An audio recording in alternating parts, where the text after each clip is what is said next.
ये धड़कन तुमको चाहे, मेरा दिल बन जाना तुम।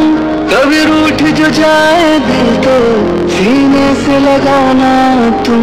Hello everyone, welcome back to my another blog. চলে এসেছি আজকে আপন ভিলার ভিডিও নিয়ে। তো চলেন দেখা যাক আজকে আপন ভিলার ভিডিওটি।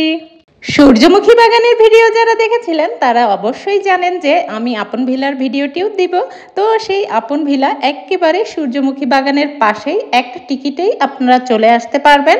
সত্যি এতদিন যে নরসিংদীতে ছিলাম, একদিনও আপন ভিলায় সূর্যমুখী বাগানে আসিনি, আর এবার আসলাম। এত সুন্দর, আর এখানে দেখেন এত সুন্দর টিউলিপ ফুল, মানে দেখে মন প্রাণ সব কিছু জুড়িয়ে যাচ্ছিল। এত সুন্দর পরিবেশ, আপন ভিলাকে এত সুন্দর ফুলে ফুলে সাজানো হয়েছে, দেখে আপনার মন প্রাণটা একেবারে জুড়িয়ে যাবে। নরসিংদীতে থাকলে অবশ্যই অবশ্যই আপন ভিলা আর এই যে সূর্যমুখী বাগানে এখন এসেই ঘুরে যান, কারণ আপনার মন প্রাণকে একেবারে শান্ত করে দিবে এই জায়গা আসলে। আপন ভিলার নিচে কিন্তু রেস্টুরেন্টের মতো আছে, এখানে আপনি ফাস্টফুড টাইপের খাবার পেয়ে যাবেন, সব কিছুই পাবেন এখানে। বাচ্চাদের জন্য চিপস বা অন্যান্য জিনিসপত্রও পাওয়া যাবে। তো আমরা কিন্তু এখানে খাওয়া দাওয়া করবো না। তো দেখেন আপন ভিলার লুকটা এত সুন্দর, এত সুন্দর, আসলেই ভীষণ ভালো লাগছিল। আর এখানের ভিডিও ছবি তুলতে মানুষ এত পরিমাণে ব্যস্ত, এই জায়গাটা তো ফাঁকা পেয়েছি অনেক অনেক পরে। কাঠের সিঁড়িটা এত সুন্দর, আর সবাই দেখেন কত সুন্দর করে ছবি তুলছে, ভিডিও করছে, মানে ব্লগারের কিন্তু অভাব নাই এখানে।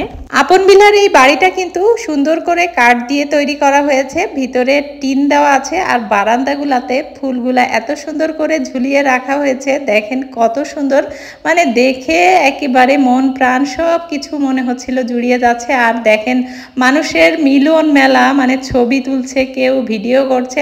আর এই যে আমাদের চৈতি রানী, সেও কিন্তু ভিডিও করছে। গত ব্লগে দেখেছিলেন যে চৈতিও এসেছে, চৈতি লাইফস্টাইল থেকে। আর এই যে আপনাদের মধুর, সেও কিন্তু ছবি ভিডিও তোলাই ব্যস্ত। আপনার মনটা খুবই অস্থির, কিছুই ভালো লাগছে না, তবে নরসিংদীতে থাকলে অবশ্যই এখানে একটু ঘুরে আসুন। সেটা হোক একলা, একলা গেলেও আপনার মন প্রাণ সম্পূর্ণ ভালো হয়ে যাবে, এবং মনের যত অশান্তি আছে সেগুলো সব দূর হয়ে যাবে, সত্যি বলছি। আর আসলে চৈতির কথা কি বলবো, ও আসলে অনেক অনেক ভালো একটা মেয়ে।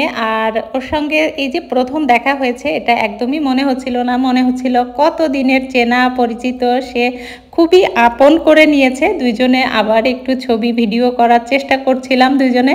চৈতি আমাকে বিভিন্ন স্টাইলের ছবি ভিডিও করে দিচ্ছিল, সে আমাকে পুরো ডিরেকশন দিচ্ছিল, দিদি তুমি এটা করো, ওইভাবে করো, এইভাবে হাঁটো।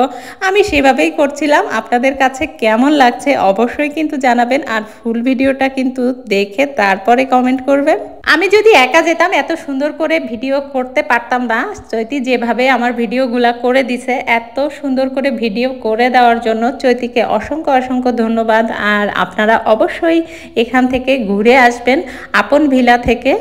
তবে এই জায়গাটাতে অবশ্যই আপনারা আপনাদের পার্টনারকে নিয়ে যাবেন, তাহলে আরও বেশি ভালো লাগবে। আমি তো অবশ্যই মধুর বাবাকে নিয়ে আরেকদিন যাব, সেটা চিন্তা ভাবনা করে রেখেছি। তো আজকের ভিডিওটা আপনাদের কাছে কেমন লেগেছে অবশ্যই কমেন্টে জানাবেন, আর যদি ভালো লেগে থাকে লাইক কমেন্ট শেয়ার করবেন। সবাইকে অসংখ্য ধন্যবাদ।